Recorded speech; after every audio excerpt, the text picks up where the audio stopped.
What's up, guys? Nolan here. I have been asked a lot to do a lot of different just kind of brain dumps on so many different things for Broken Arrow, between this deck, that unit, maps, all that kind of stuff. So I don't know how this is going to fit into things. I don't know how many videos I can possibly post per day. Maybe I'm just going to start unloading, but generally speaking, this is something that has been sitting on my brain since well, before release. You guys might have heard me talk about Airborne.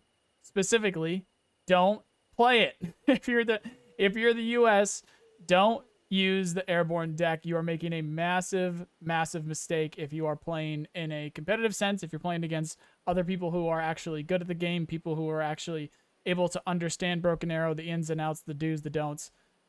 You do not want to play Airborne, and you very specifically do not want to play Airborne SF. However, it's a game. I don't say that enough. You guys don't hear me, well, say it enough, because I don't say it enough in general. But at the end of the day, this is a game. You guys are here to have fun. So if you are somebody that likes American units, maybe you don't know Russian units, if that is the case, make sure you go check out my How to Russia video. I go into literally, yes, on Russia. Everything. I go into every single thing for Russia, so that will teach you Russia. That will allow you to get into using Russian units, playing Russia, all that stuff. So go watch that video. But if you guys are still stuck in your ways, if you're still playing the US, if you're still clinging on to hope that you're able to use US Airborne, this is what I suggest that you do. This is a fun deck. You're going to be able to have a bit of fun with it. And if you're going along with the tag system, which if you guys haven't heard about that, it is my way to play the game. It is my way that I have developed to understand and to go at the game. Loads and loads and loads of people, hell, everybody seems to be playing Broken Arrow like Wargame or like Warno. Broken Arrow is not Wargame. It is not Warno. You need to play Broken Arrow like Broken Arrow. And once you do that, you will start to understand the things that I'm trying to teach people and the things that I've been trying to say. Something that is not ideal but can find its way into the tag system is a support role with American Airborne, because there are a couple of units that are important to success with the United States. However, every single one of those units can be supplemented by something else or multiple something else's. Deeper topic for another time, as literally the whole reason why I'm even making this video right now, or why I'm even talking about this, was because I'm working on my How to US video. And I kept coming up on these Airborne units, and I kept saying, like, you know what, just listen, this is okay, but don't use it. This is okay, but don't use it. If you're going to do this, do that. I'm just going to scrub it completely. I'm going to give American Airborne its own video apart from the How to US video, and I'm going to post this as soon as possible. Just know I am working on my How to US video, just like my How to Russia video. And then I am going to do my How to Air Masterclass, How to Infantry Masterclass, and then finally the tag system in its entirety.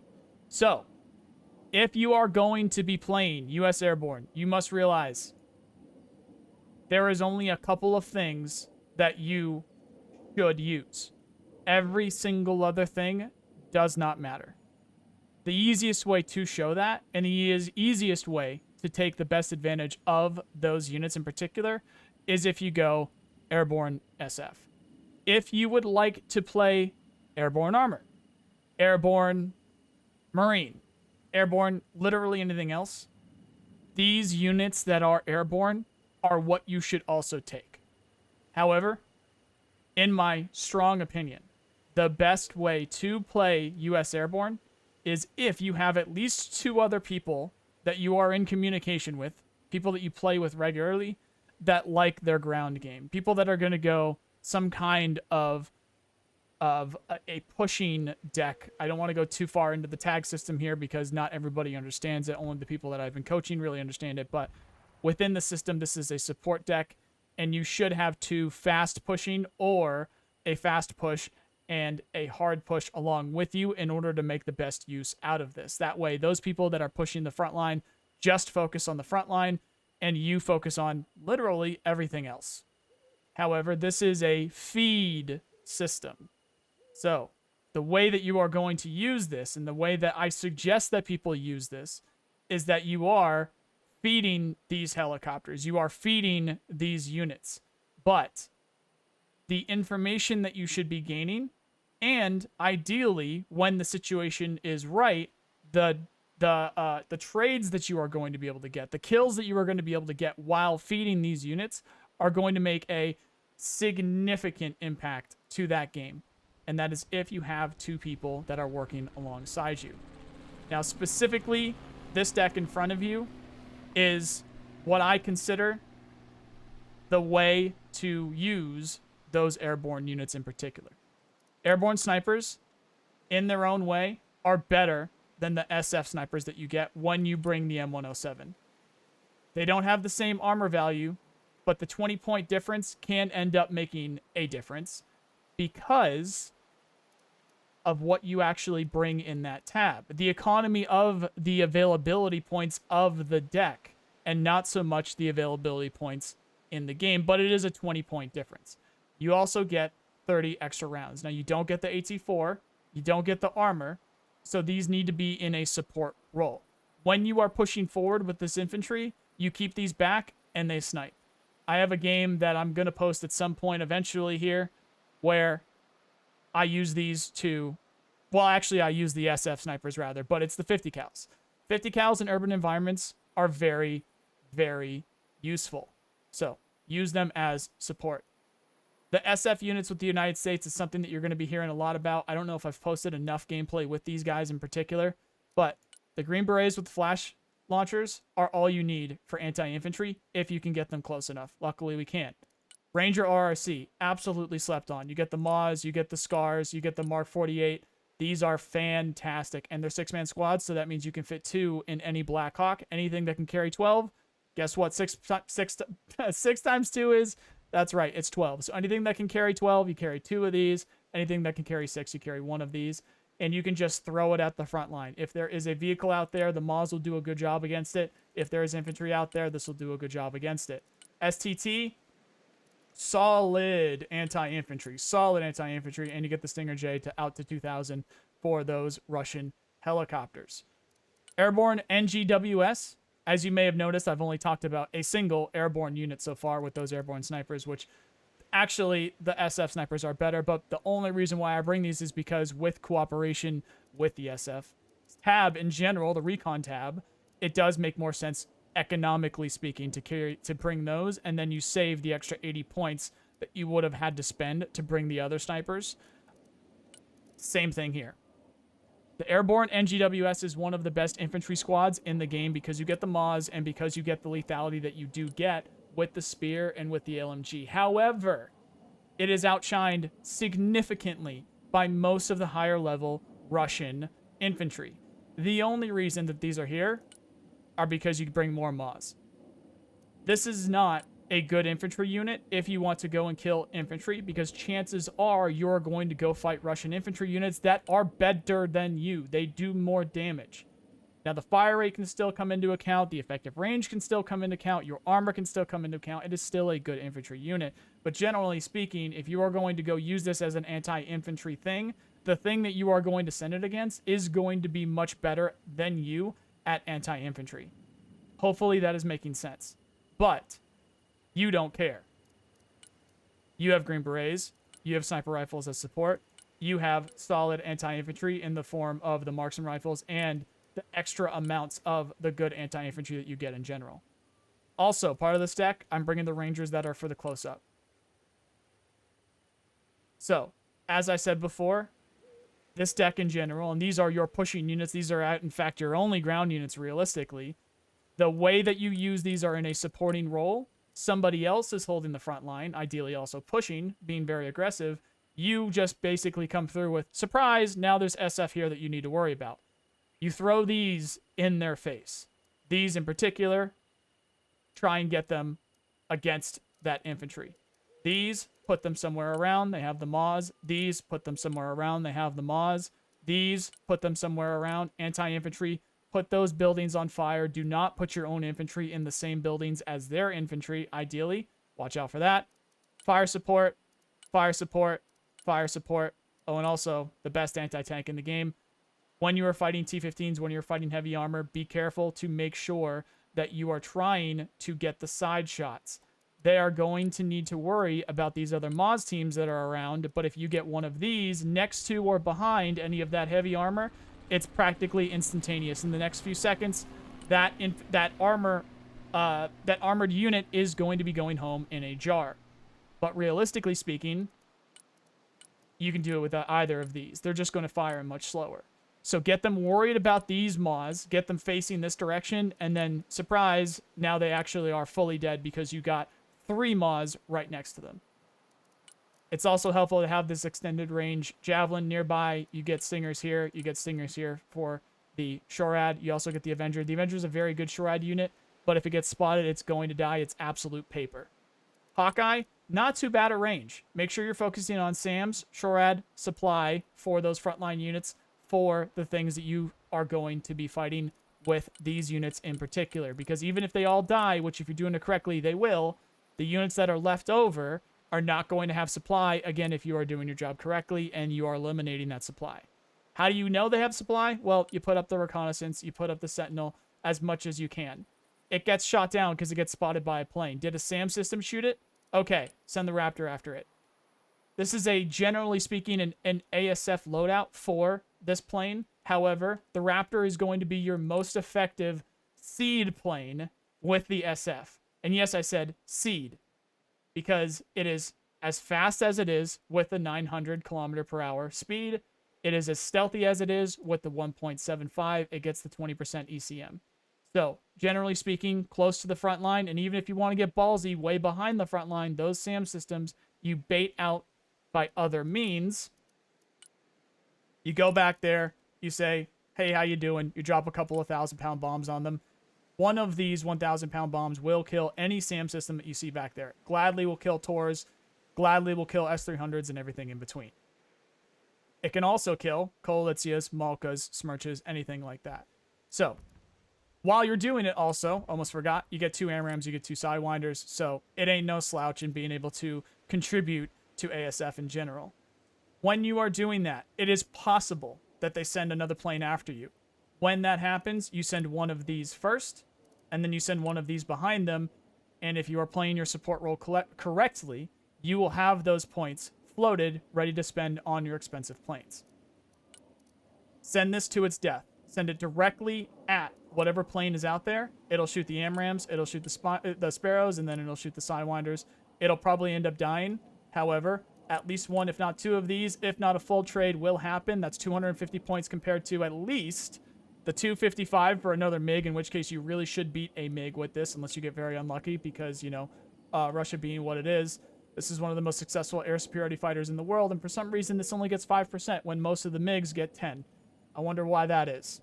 So you do get 3 of them, and they are a little bit cheaper, 5 points cheaper than the MiGs that they're going to be fighting, so pay attention to that. Regardless, this is a Sparrow, or these are rather 2 Sparrows, 2 AMRAMs, and 2 Sidewinders with some flares that you are going to be able to send at that thing. Whatever that thing is, unless it is paying very close attention, it will then absolutely die to the EX behind it. Now, this is 380 points. It's not 500. It can get much more expensive. If you want to get an extra little bit ballsy, you can put something else on it, but that's not your job. Your job is to eliminate what's out there. Get this out there, keep it forward, kill what you find. If something shoots at it from the ground, kill it with this. When those Russians decide to do the proper Russian thing, which is push forward with a bunch of armor or just vehicles in general, you have these. I just realized this is the wrong loadout. This is going to need to be... You're going to want HE on this as well. So you're going to want something like this and that. That is the correct loadout. 642 is what is the loadout. So 642.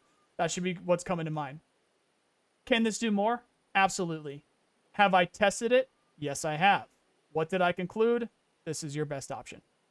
There's actually a little bit, there's an extra 40 points here. I don't know what I would spend that on in general. So maybe you guys will be able to find that if you want.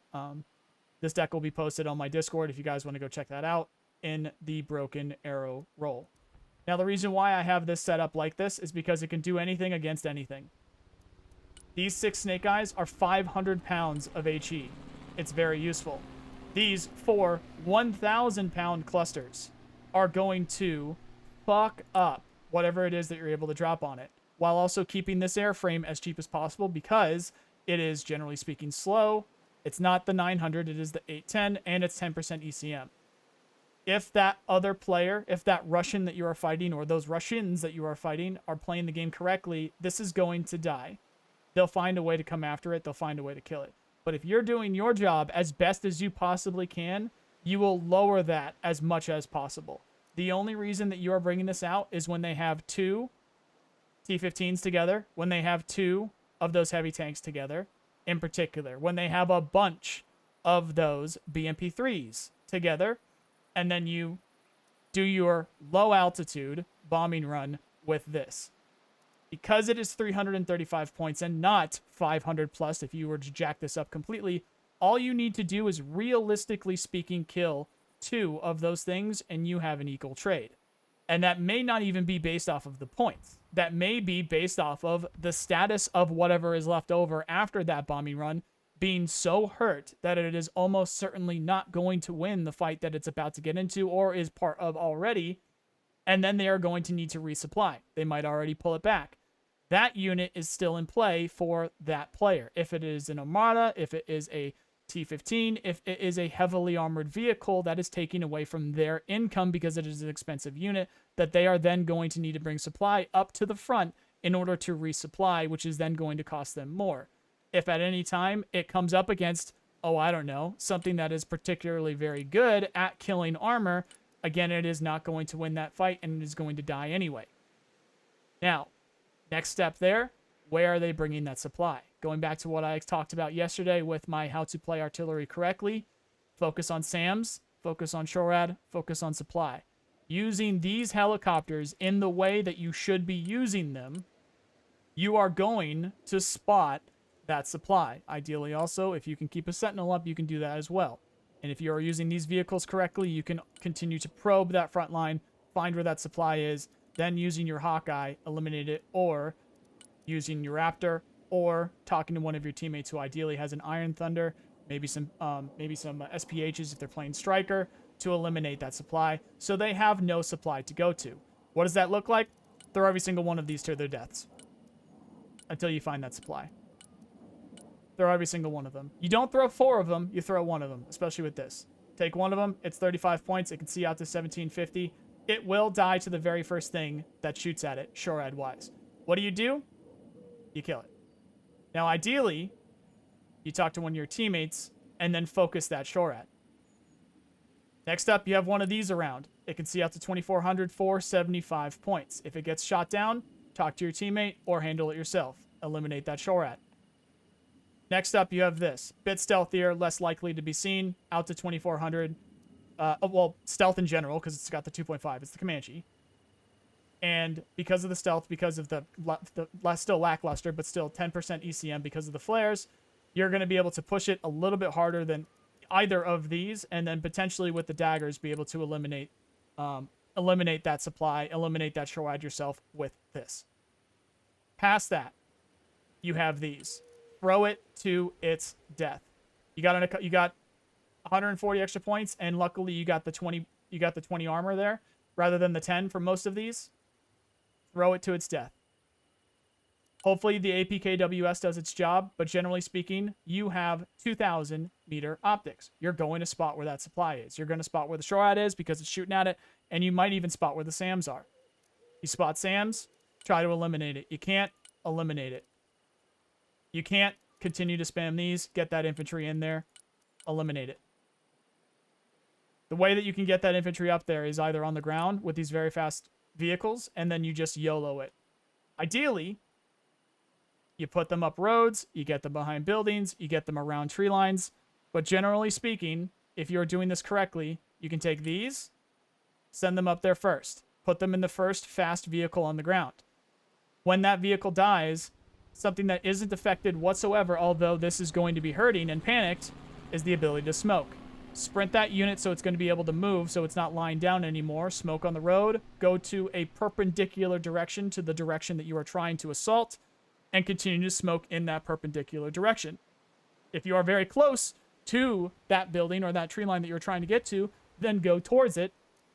Continue to smoke. Use up all 4 smoke. Light that building on fire. If you see something that is trying to counterattack up a specific road, light that road on fire to start their panic, or potentially, if it's a light unit, even kill it straight up, and use this to its biggest advantage, which is this flash launcher with the incendiaries and the 4 smoke. Notice how this is not an airborne unit as well, but it is extremely important that you do that. Right behind it, you should have something like this. This has a smoke. It has a bit better armor, but generally speaking, it's going to be able to put up a better fight against whatever you end up finding there. You have one of these right behind it. Same situation. You've got a smoke. Then behind that, that's when you can get the Maws, get them on specifically the vehicles that might be left over. Between these 3, any of that infantry should not be there. And any of the trades that you got and the information that you got is going to be useful enough to be able to eliminate it, whatever you ended up finding anyway. Or you can talk to one of your teammates. Throw these units to their death. Find their SAMs, find their SHORAD, find their supply. Eliminate them. If they are using planes, send this to its death. Flare all the way in. Have one of these be behind it. It will die. Or they will die. They clump up units, send those. You see some SAM and some artillery in the back line. Ideally, closer to the front line, the better. Send that. The planes that they send after them, send these. Throw this to its death. Gain information while you do it. Throw this to its death. Gain information while you do it.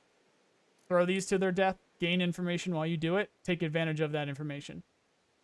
Reinforcing the front line, perhaps, with one of your teammates that was able to take it with armor or some other way. Use these. Put as much infantry as you can. Couple of these.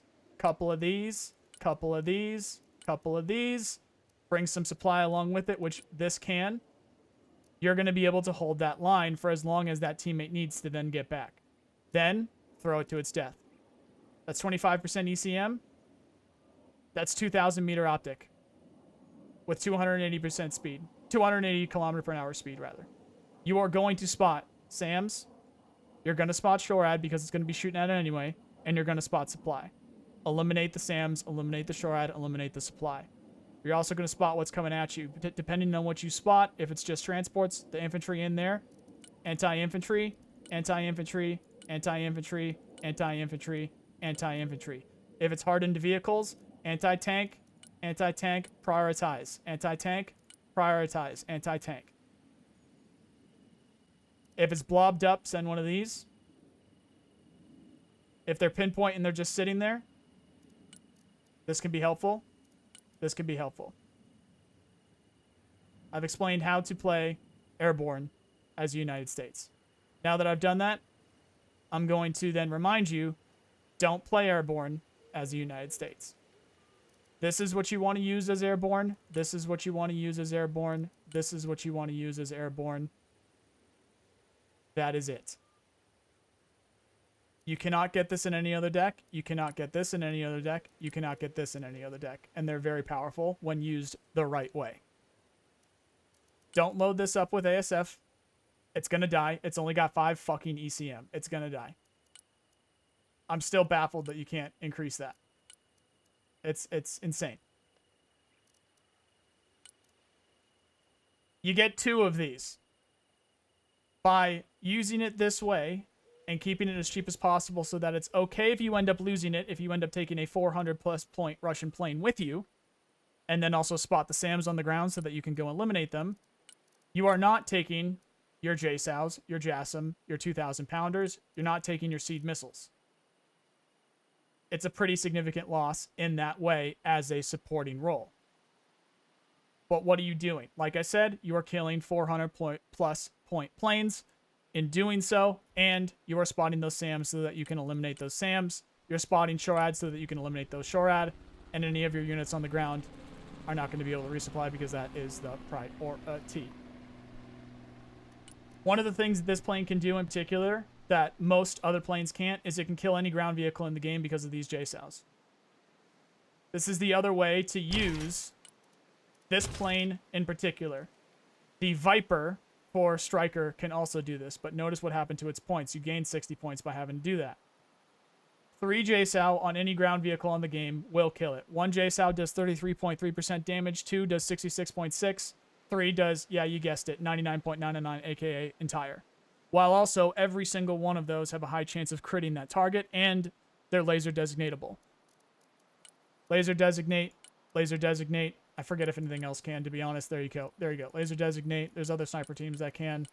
And if you want to do other things, there's other things that can, I believe. There's also that can laser designate as well. And you could put the designation pod on it as well if you want to, but that's 25 points. So 2 of these can kill anything in the game. And when I mean anything, it's something with wheels, something with tracks. Because infantry are subhuman, even though they are literally the only things that are human. They are too slow. They don't bring enough ammunition. I don't consider them a threat. There's plenty. Every single thing in the game has a gun. Every single thing in the game can kill an infantry unit. Most important things are things with wheels, things with tracks.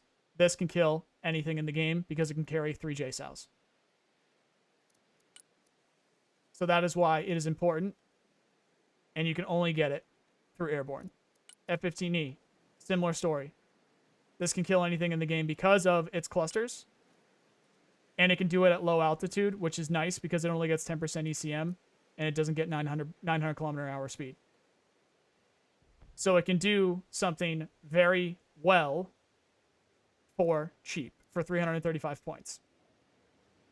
That is what's important for Airborne. If you are going to be doing this in particular, it's going to be good to throw something at the planes that are coming at you. Flare as much as you possibly can. Send this to its death while doing it.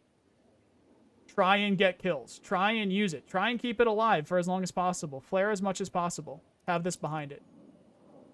Anything on the ground that shoots at it, have the Raptor go after it. AMRAAM ain't no slouch. It gets 2 of them, but the stealth and the speed, you're going to be able to kill it.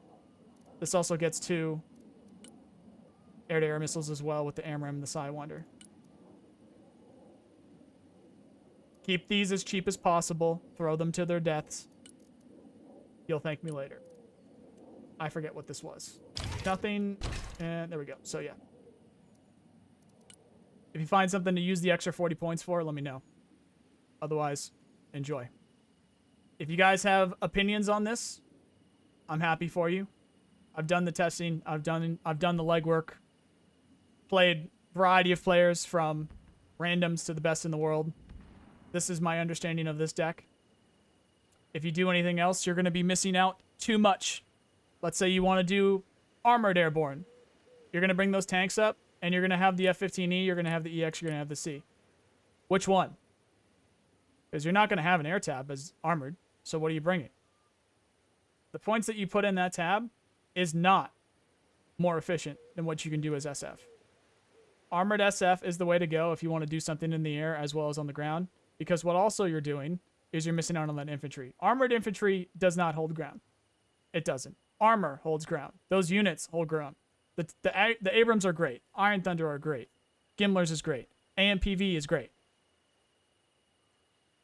Those infantry don't do dick. Bring SF infantry along with those armored units, and you're going to do fucking great.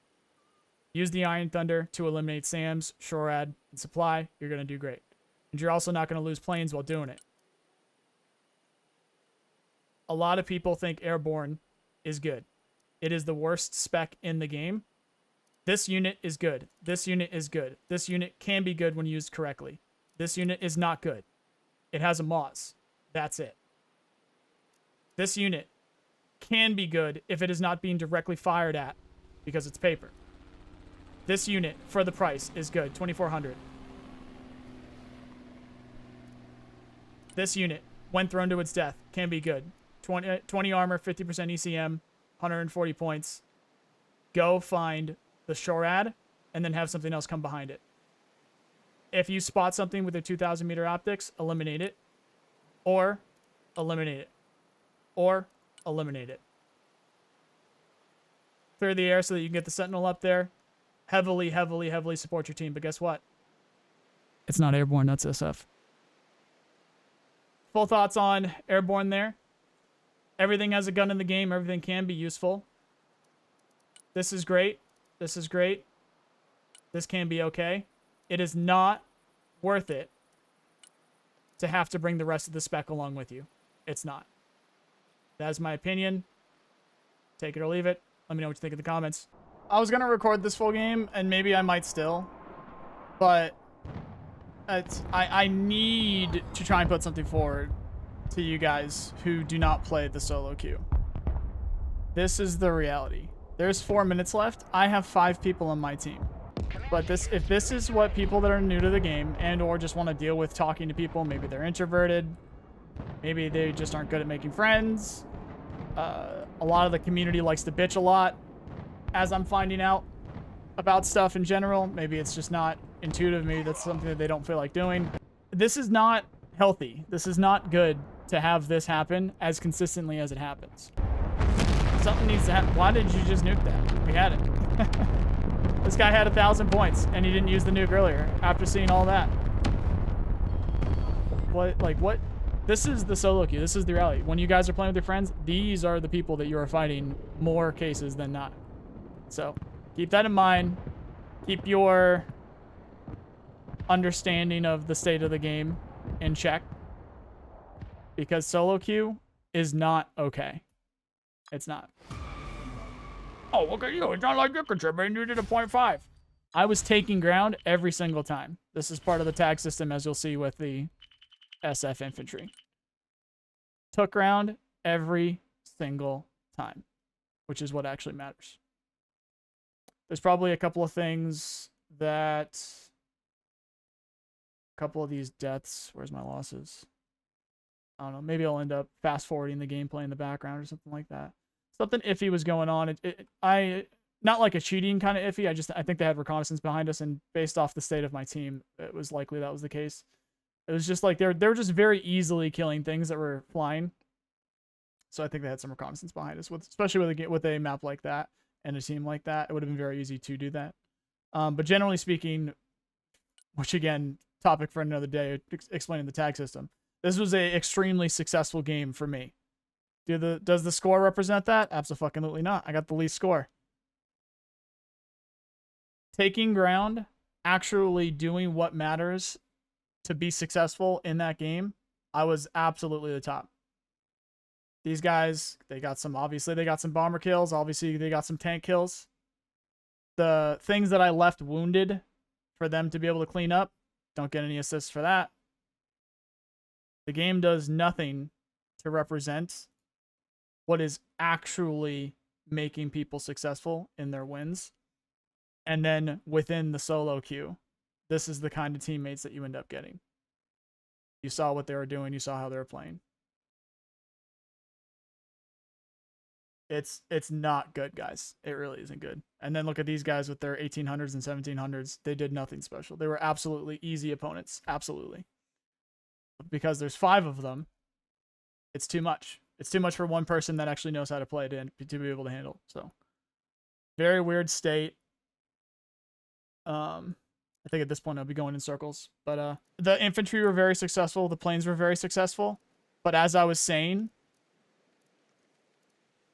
you don't have any ability to hold a front line. That is a support deck. So especially when you are in solo queue, do not ever play Airborne if you want to be successful. SF. Armor, SF, eliminate SAMs, eliminate SHORAD, eliminate supply. Make sure you're moving around. Your teammates in solo queue are going to be dog shit. They're not going to know how to play. It is going to be a waste of your time. Try and get into Discord. You can join mine. You can join Bolt's. You can join the official. Find somebody to play with. Learn how to play. There's a couple of fundamentals that people miss. And you'll be a lot better off. But if you guys are at this point where you're looking for help, you're looking to get better, do not use Airborne. You are hurting yourself. and you are not contributing to your team, which means that you're wasting your time, basically. Otherwise, thank you very much for watching. Catch you guys in the stream. Stay tuned for the rest of the masterclass stuff. I'm working on my How to America video. Stay tuned for, what am I doing after that? How to Air, because this is going to be important on that side of things too. How to Infantry, because this is going to be important on that side of things as well. And then finally, the tag system.